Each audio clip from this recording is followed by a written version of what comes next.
One by one, territories joined together, creating a patchwork nation of 50 different states, united, but each with its own history, spirit, culture, and landmarks. Let's explore the history of 5 of them. Florida, Indiana, Washington, Utah, and Rhode Island. Welcome to the States.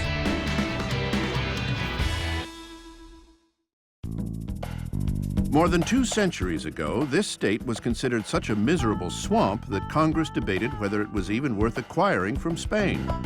That's far from the case today. Greetings from Florida, the 27th state to join the Union, which it did on March 3, 1845. Its population is 18 million, making it America's 4th largest state. Florida is a major character in all of my books. Beautiful, but deadly. Innocent-looking, yet sinister. It's my longest-lasting love affair. On an average day, Florida picks up nearly 1,000 new residents. Over the last 30 years, it's grown at the rate of 3 million people per decade. When it comes to lifestyle and location, all those newcomers have a lot to choose from. Along the Atlantic coast in the south, you'll find cosmopolitan cities like Palm Beach, Fort Lauderdale, and Miami. The northern panhandle has a more distinctive southern flavor, more akin to its neighbors Alabama and Georgia.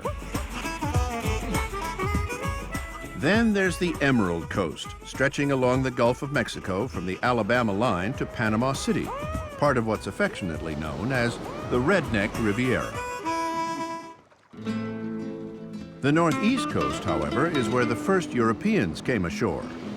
In 1513, Ponce de Leon saw the coast of Florida and claimed it for Spain and named it Pascua Florida for the Feast of the Flowers at Easter time. The first settlement, St. Augustine, was established there in 1565, and it was the first permanent settlement in the United States. It is 42 years older than Jamestown, and it is 55 years older than Plymouth. The Spanish brought the first orange trees to St. Augustine in the mid-16th century. The fruit flourished in the sandy soil and subtropical climate, and today nothing says Florida quite like the orange. In 2006, the state's citrus growers produced 63% of the entire U.S. crop. By some accounts, the Spanish originally came to Florida in search of the Fountain of Youth. Judging from the millions of senior citizens who have retired here, there might just be some truth to the legend. Cities like St. Petersburg and Sarasota have thrived as retirement communities. In fact, Florida has the oldest average population of any state. 17% of its residents are over 65. 1959 saw the start of another great influx of newcomers. Cuban refugees who fled their country after Fidel Castro and his forces overthrew the Batista government. These exiles from a small island just 90 miles away have had a huge influence on Florida's culture, particularly in Miami. Once the Cubans arrived, they all started settling right around southwest Miami. The heart was A Street, and it was a main thoroughfare. It just grew, and then the restaurants started opening up. People drinking coffee outside. The markets were a big deal. After, 15 years, it looked like Cuba. In 2006, half of the 1.25 million Cubans who lived in Florida made their home in Miami-Dade County. It's a culture that's added a lot of zest to an otherwise pretty deep South community. I don't think we've ever seen in American history an immigrant group that has come over here and succeeded so quickly financially and politically as we have with the Cuban refugees in the last 45 years. With its moderate climate and more than 1,100 miles of coastline, it should come as no surprise that Florida is one of the world's top travel destinations. In 2005, a record 84.6 million visitors poured more than $62 billion into the local economy. We came here, for the sun. Deep sea fishing. Do you see what's walking by here? The Florida sun shines more than 350 days a year, so it's only natural that a local boy would invent suntan lotion. During World War II, airman and future pharmacist Benjamin Green helped develop a protective lotion for sunburned GIs in the South Pacific. In 1944, Green used his invention as the basis for Coppertone suntan cream, the first consumer product of its kind on the market. Sunny beaches used to be Florida's biggest attraction. Not anymore. Welcome to the Walt Disney World Resort. Opened in 1971 just outside Orlando, this is the largest theme park resort in the world. It covers 47 square miles, twice the size of Manhattan, and employs up to 60,000 people, making it the largest single-site employer in the U.S. For much of its geological history, Florida was actually underwater. And today, much of it is barely above sea level. Almost all of the southeastern peninsula and the entire southern end are covered by the Everglades, the world's largest sawgrass swamp. With an area of approximately 4,000 square miles, more than twice the size of the state of Delaware, no point in the Everglades is more than 10 feet above sea level. It's the only place in the world where both alligators and crocodiles live side by side. Alligators are also found in freshwater marshes throughout the state, and even in water hazards on golf courses. At one time, untold millions of alligators lived here. But through the years, overhunting and human encroachment brought the reptiles to the brink of extinction. Then, in 1967, the American alligator was listed as an endangered species. It worked. Today, the population numbers more than 1 million. Florida may be great for alligators, but unfortunately, it's also great for something else. Hurricanes. 4 of the 20th century's 5 most lethal hurricanes made landfall in Florida. And even with all their fancy Doppler radar and all their hurricane hunter planes, they can't tell you where it's really headed until it's too late. When Mother Nature is homicidal, it's really scary. If hurricanes weren't bad enough, Florida is second only to Louisiana in the amount of rainfall it receives. It also leads the nation in the number of people killed by lightning each year. The epicenter for the state's lightning activity is the Tampa Bay area, where warm airflow from the Gulf of Mexico often collides with cooler airflow from the Atlantic Ocean. In fact, the violent weather and uninviting land was precisely why Senator John Randolph of Virginia voted against acquiring Florida from Spain in 1805. He called the territory a land of swamps, of quagmires, of frogs, of alligators, and mosquitoes. Less than 100 years later, however, Florida became much more civilized, thanks to the efforts of one man, Henry Flagler. He and his business partner, John D. Rockefeller, were 2 of the co-founders of Standard Oil in 1870. 10 years later, Flagler was one of the wealthiest men in America. Flagler had all the money in the world. He could have retired, played golf, and collected dividends from Standard Oil for the rest of his life, but instead he came down to Florida and he couldn't leave it. So he got the idea to build himself a hotel of the sort he would like to stay in, which he did. In 1888, Flagler opened the magnificent Ponce de Leon Hotel in St. Augustine. And when he brought friends down, they loved it, but they also complained, as he did, how difficult it was to get to St. Augustine.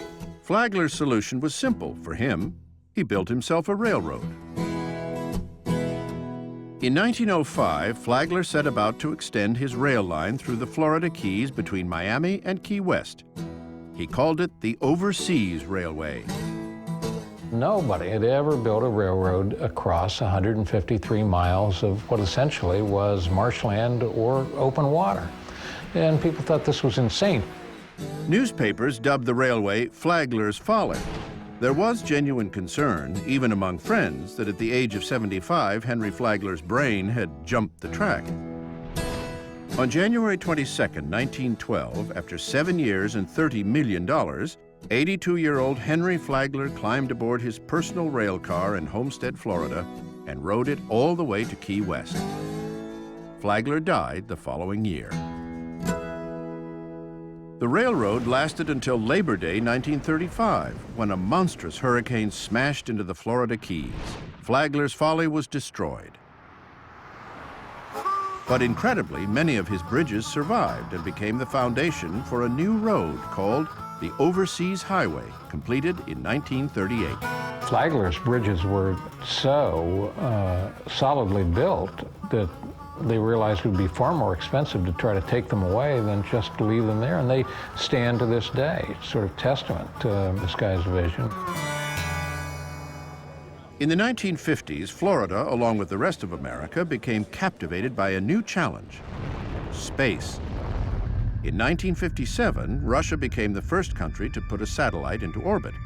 The U.S. response was to create NASA. We choose to go to the moon. We choose to go to the moon in this decade and do the other things, not because they are easy, but because they are hard. To meet Kennedy's challenge to reach the moon in 10 years, NASA officials had to get serious about finding a suitable place to build a launch facility. Cape Canaveral was known by sailors going back to Spanish times as they were coming from Cuba and the Caribbean along the coast of Florida. They would spot the Cape because it sticks out very prominently. With 15,000 acres of remote, undeveloped land, the Cape wasn't just suitable, it was perfect. First of all, you're launching over oceans, so if something should blow up, it's not going to fall on people's houses or on towns. On May 5th, 1961, Alan Shepard became the first American in space, an historic mission launched from the Cape. Every manned U.S. spaceflight since, from Gemini through Apollo to the space shuttle, has originated at Cape Canaveral. Whether conquering space, battling the elements, or homesteading uncharted territory, Floridians have long demonstrated a common trait with their state reptile: the ability to adapt. Floridians are resilient and tough, and we've been through a lot, through storms and epidemics and riots, and when the chips are down, we take care of each other. It's the original home of America's car culture. In the early 1920s, this state boasted more than 400 individual automobile makers. Greetings from Indiana, the 19th state to join the Union, which it did on December 11th, 1816. At over 6 million residents, this state ranks number 15 in overall population. Hoosiers love to have people ask them, what does Hoosier mean? Because nearly every Hoosier has their favorite story. I heard that when people used to knock on someone's door, they would say, who's there? Who's there? Who's there? Who's there? Real fast. And when they said, who's there, it sounded like Hoosier. It was from the rough and tough, hurly-burly days of the frontier, and after a barroom fight, someone picked up an ear and said, whose ear? Whose ear is this? A more accurate account of the origin goes back to the Anglo-Saxon word who, which meant hill. So a Hoosier was a hill dweller. In America, the name came to mean backwoodsman, a fitting description for some of Indiana's rough-hewn early pioneers. My Indiana ancestors were pioneers, and I so appreciate that connection to pioneer days when Indiana was the frontier, Indiana was west. You could call the rich, rolling hills of Indiana the buckle of America's Corn Belt. The state produces nearly 900 million bushels annually, and not just for food. Increasingly, growers are converting their harvests into ethanol, a renewable source of energy. But beneath the soil lies Indiana's true buried treasure: high-quality limestone. This building material is so prized that you'll find a little bit of Indiana in major cities across America. I worked for 30 years at 30 Rock at Rockefeller Center. That's Indiana limestone. Many of the famous buildings in America were made of Indiana limestone, including the Empire State Building, many of the federal buildings in Washington, D.C., including the Treasury Building, the FBI Building, the National Archives, and the Pentagon. Another Indiana contribution to the nation's capital was William Henry Harrison. As territorial governor of Indiana in 1811, he gained national fame and eventually the White House, all due to a battlefield triumph over one of the greatest Indian leaders of all time. The Shawnee chief Tecumseh was a political visionary. His goal was to consolidate the various tribes west of the Appalachian Mountains into a unified confederation. Tecumseh saw the danger that the white men brought to his way of life and wanted to do something about it. So he tried to bring together the various native tribes in the Indiana region to fight this new threat to their way of living. Governor Harrison, then 38 years old, marched 1,000 soldiers to Tecumseh's headquarters on the banks of the Tippecanoe River. When he ordered the Indians to disband peacefully, they agreed. But at dawn, they launched a surprise attack. After 2 hours of battle, Harrison's men drove off the native army and destroyed their village. The battle's location earned the governor a nickname, Old Tippecanoe.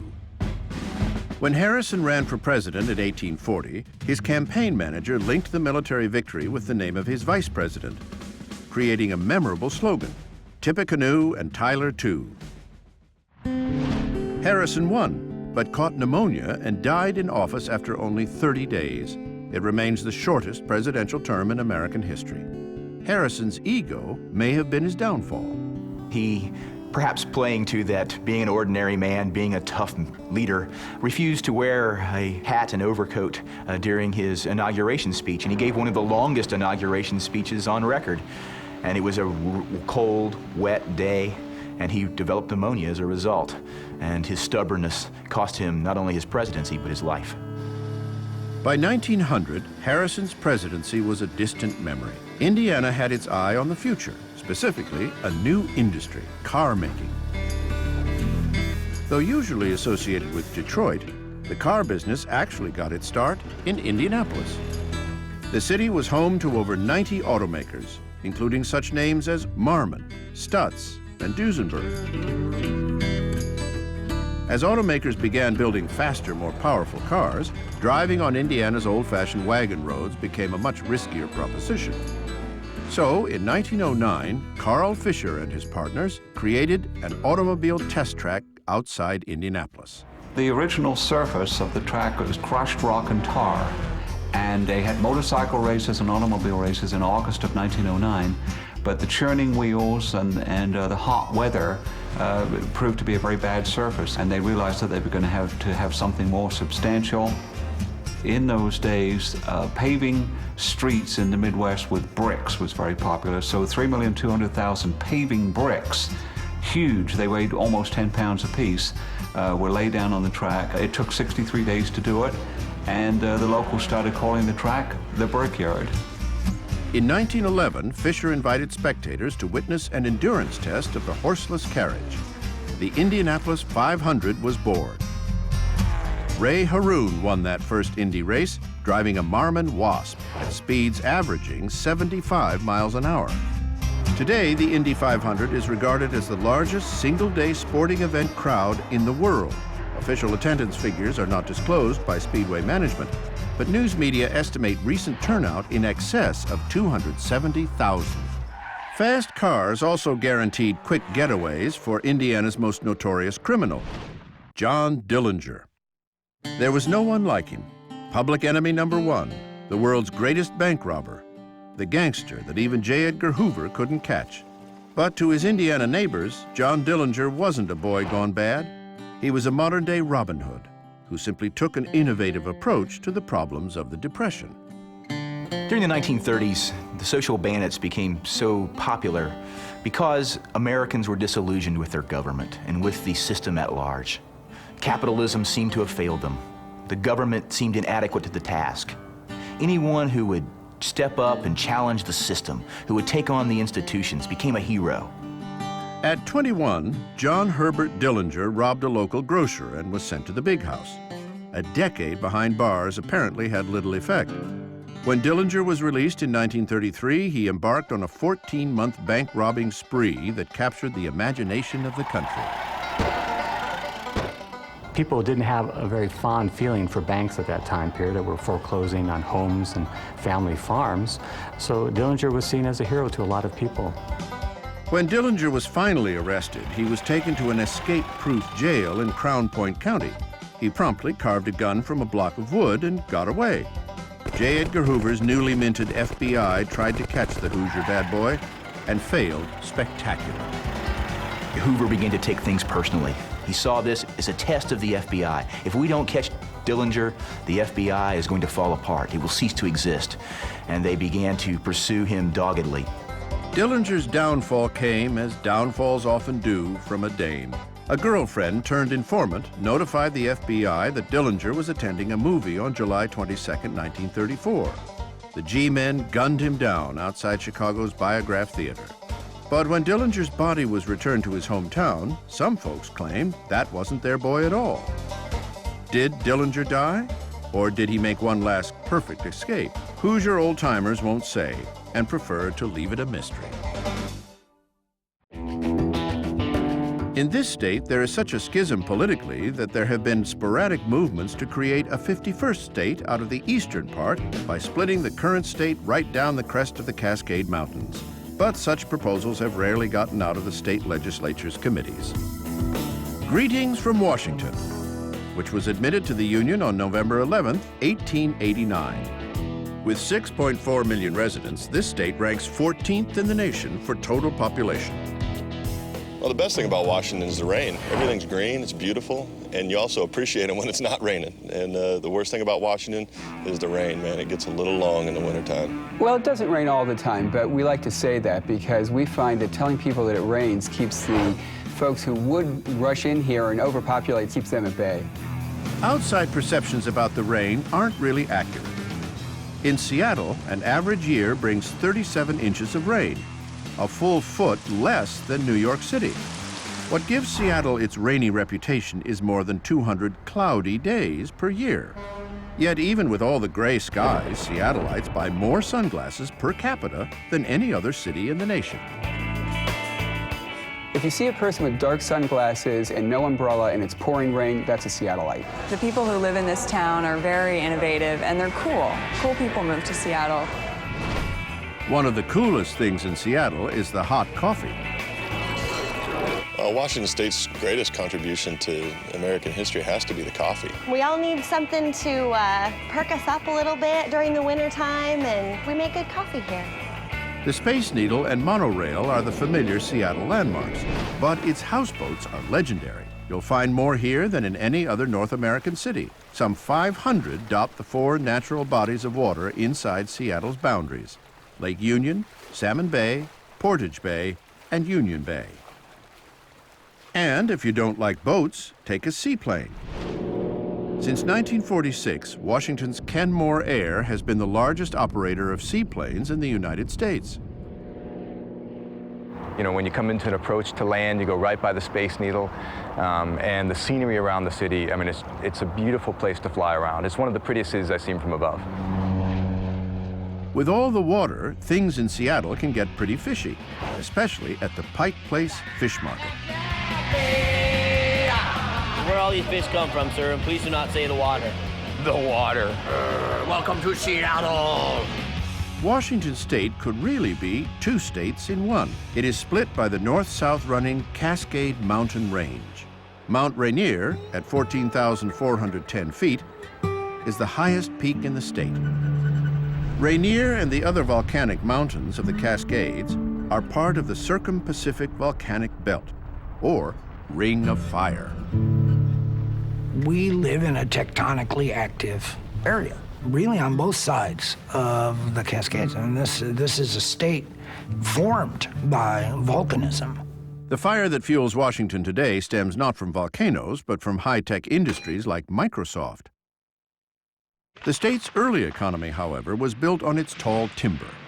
Forestry was, in some ways, the first industry in Washington State. The folks who founded Seattle, for example, their first export was logs. Timber production has cut back in recent decades.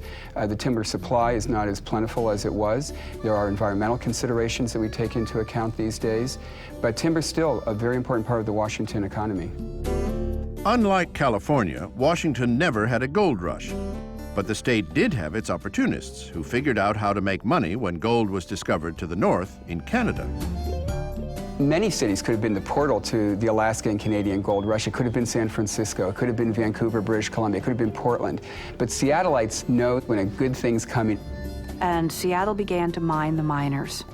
The Chamber of Commerce did a fantastic marketing campaign, an international marketing campaign, to tell people that the place to outfit themselves for the Klondike was in Seattle.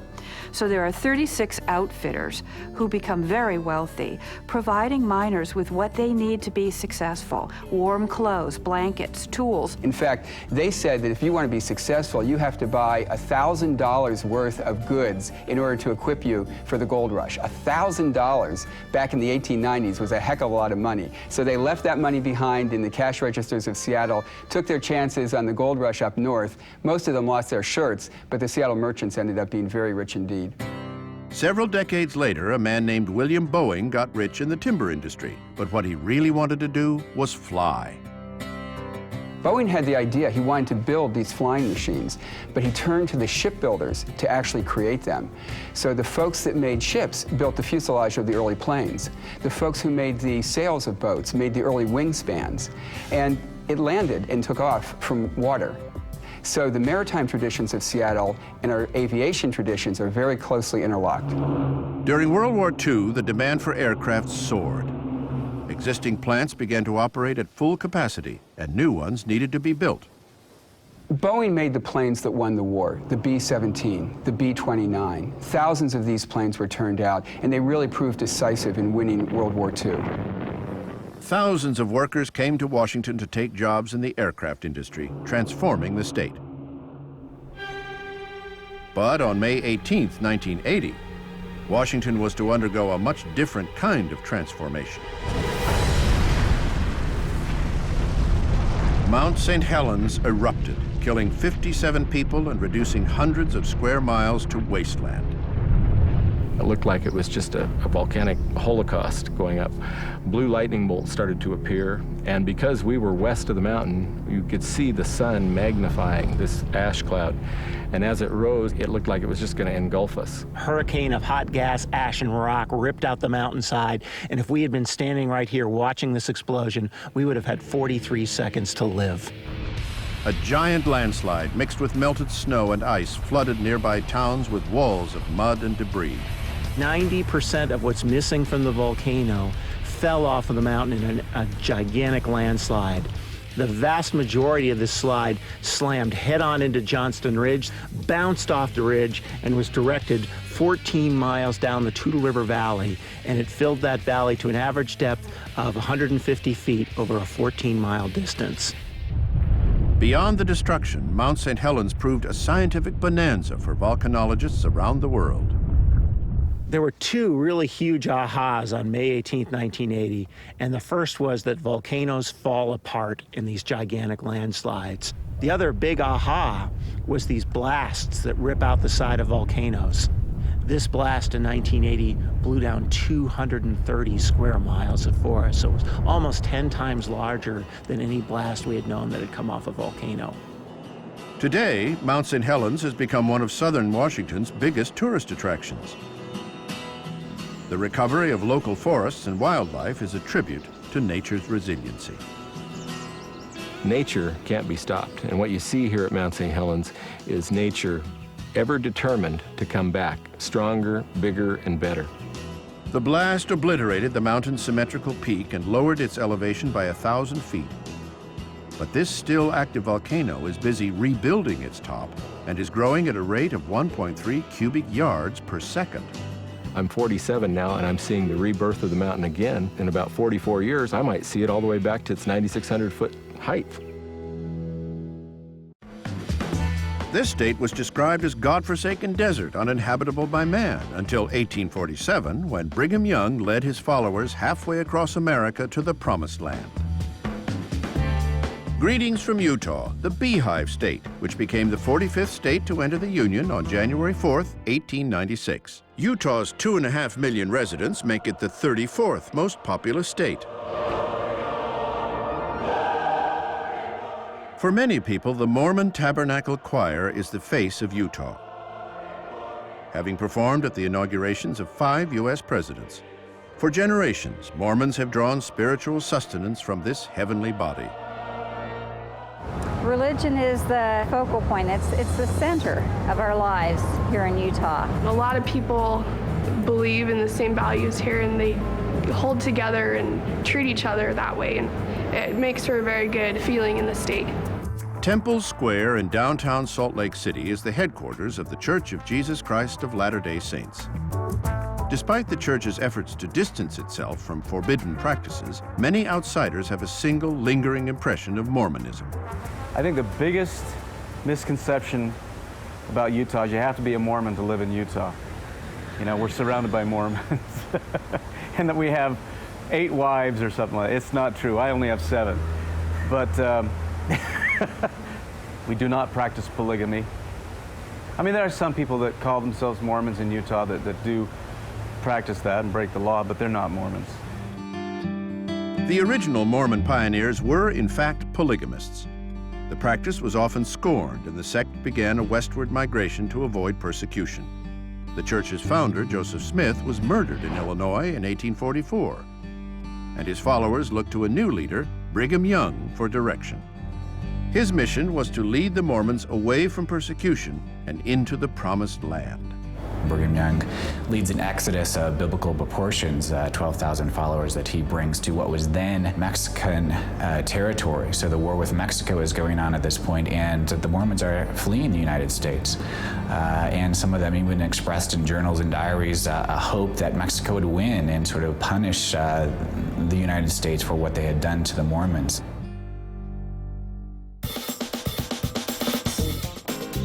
Today, Utah is a society very much in flux as more non-Mormons come to live here and take advantage of the wondrous landscape. Utah's coming out party was the 2002 Winter Olympics.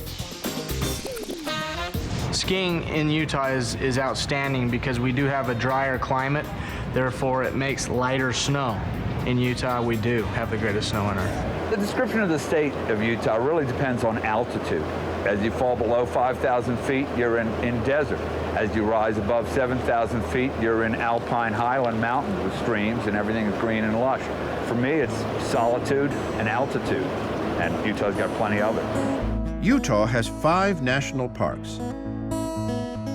Bryce Canyon is famous for its colorful limestone rock. Here, erosional forces have created a fantasy land of bizarre shapes and spires called hoodoos.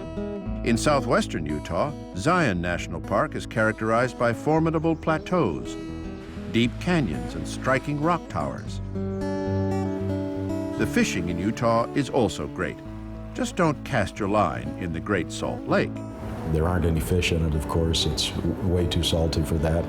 If you go out and try to swim in it, you can swim very easily on top of the water. Forget about diving unless you have a lot of weight.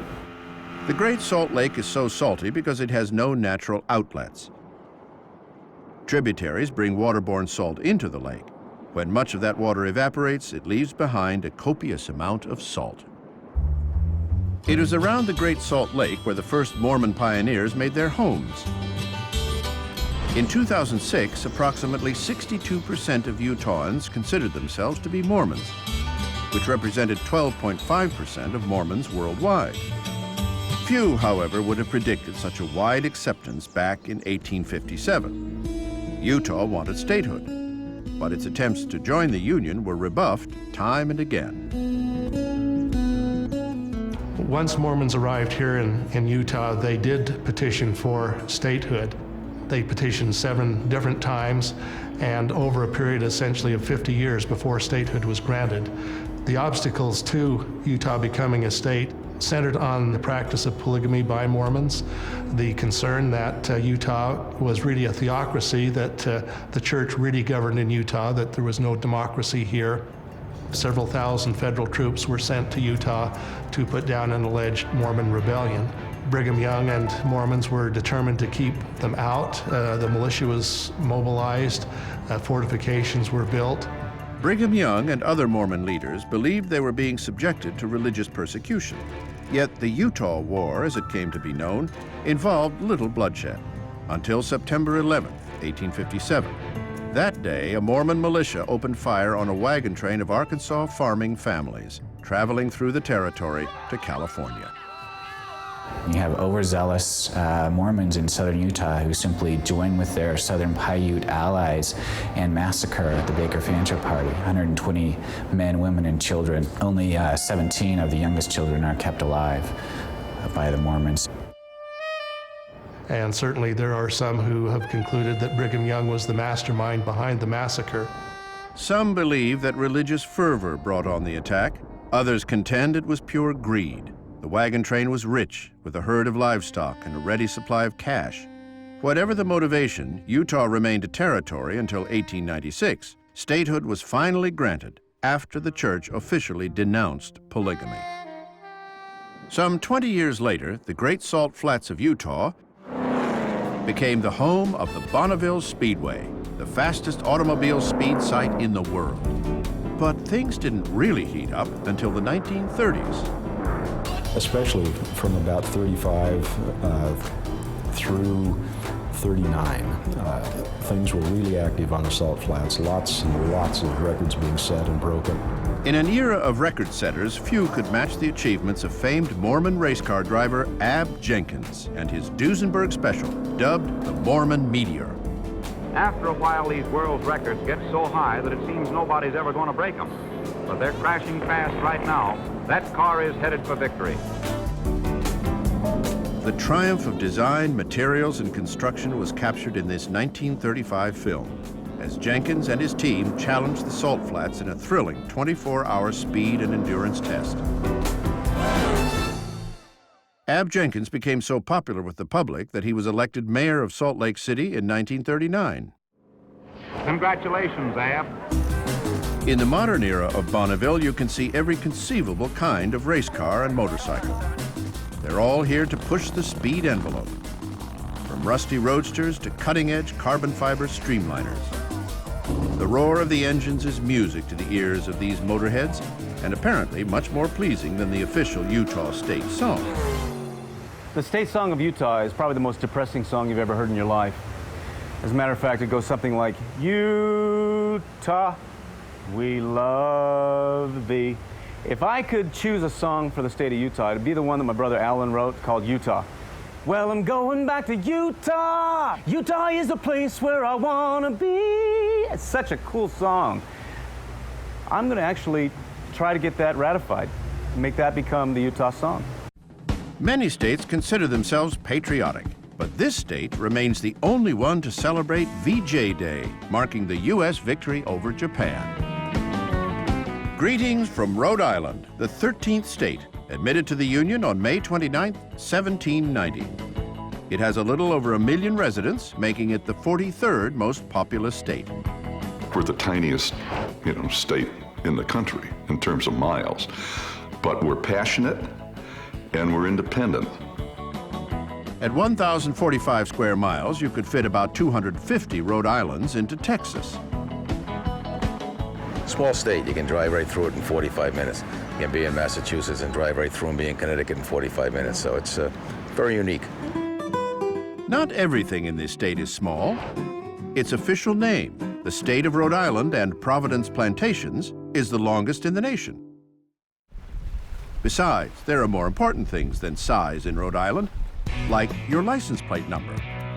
In Rhode Island, the status symbol is the low-numbered license plate. There are low-numbered license plates that have been in families in this state literally for generations. My mother took over my grandfather's plate because it was 200. This one hasn't been changed in about 20 years. They haven't given me a new plate. There are people who will buy numbers from other people, and they'll pay more than they did for their cars. In 1986, lucky number 7 went for $25,000. But Rhode Island drivers have another more dubious distinction. According to a national road safety test conducted by an insurance company, the drivers here are officially the worst in the U.S. I think I'm a great driver. Everybody else is a bad driver. They don't use directionals. We call them blinkers in Rhode Island, and they don't use directionals. To be fair, however, most Rhode Islanders don't actually spend enough time in their cars to get very good at it. Very often, people will go down to the shore from the northern part of the state, which is, again, about 40 to 50 miles tops, and they will stay overnight because it's too far to drive. Maybe having all that natural beauty right in your backyard has something to do with it. There's 420 miles of coastline, opened up right to the Caribbean, and there's nothing in between us and the Caribbean. The Gulf Stream comes up, hits us broadside, and makes for an absolutely beautiful place. Rhode Island is beautiful, but its contribution to this nation's economy cannot be overstated. The Industrial Revolution started in Rhode Island. And it started with Samuel Slater in 1790. He established the factory system. Instead of working on farms to make textiles, people were brought in, there were machines. He was using the water power of the Blackstone River and the labor of a number of people in the same place at the same time working on the same machines. That was the first time that had been done in America.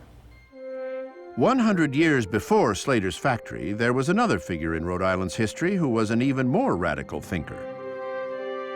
Roger Williams was one of many thousands who left Britain to escape the tyranny of the Church of England. Landing at Boston in 1631, Williams was dismayed to see that the Puritans were no better. They had come to the New World seeking religious freedom, but were now forcing other colonists to become Christians and worship as Puritans. As a minister in Salem, Williams spoke out against such hypocritical practices from the pulpit. And in so doing, the magistrates, the authorities in Boston, brought him up on charges for having new and dangerous opinions against the authority of the magistrates. That was a crime. Roger Williams was thrown out of Massachusetts Bay Colony because he was a rabble-rouser. He wanted more religious freedom, political freedom, freedom of speech, and he said they didn't have it in Massachusetts. There was no place in the civilized world where the principles of religious freedom were being honored. So Roger Williams decided to create such a place. He called it Providence. People could come here, worship however they wanted to, or not go to any church services at all. You have people from every religious background coming here and finding a sanctuary. This was what Rhode Island was founded on. There was a brief period around the turn of the 20th century when Rhode Island's principles seemed to take a back seat to something more alluring: the pursuit and display of wealth. The high society of Newport was created by the quintessential grand dame of the Gilded Age, Mrs. Astor. She's the queen of New York society, and when the queen says this is the proper place to spend your summer vacations, everybody else, social climbers, her friends, everybody starts coming up here and building houses. Some of the most impressive summer homes were owned by the Vanderbilts, America's wealthiest family. Marble House was an $11 million birthday present to Alba Vanderbilt in 1892, and the Breakers, completed in 1895, was far and away the largest home built in Newport. These mansions may have 40, 50, 60,000 square feet inside, and yet they're on postage stamps of land. It's sort of an odd tract housing kind of concept, and it's because they're trying to show you just how much money they have. They would have unbelievably extravagant events. The Astors had a party in which there was a sandbox in the middle of the dining room, and the guests could sit in the sandbox and dig for diamonds and rubies. The grandeur, however, didn't last. By the 1920s, taxes had whittled away at the vast fortunes. 1/3 of the Newport mansions were torn down. Yet it would have been worse if not for the city's historical societies, which set out to preserve these architectural treasures. We could have seen wonderful millionaire miles in several cities on the East Coast. They're gone, they've been redeveloped, but they're still here in Newport, and they've become an incredibly valuable historical resource. There's no other place except Newport where you can truly understand what the Gilded Age was about. We're only like 40 miles by 30 miles approximately. We're small, but don't mess with us, we're tough, and those folks in Massachusetts threw us out back in the early 1600s, and we have not gotten over it.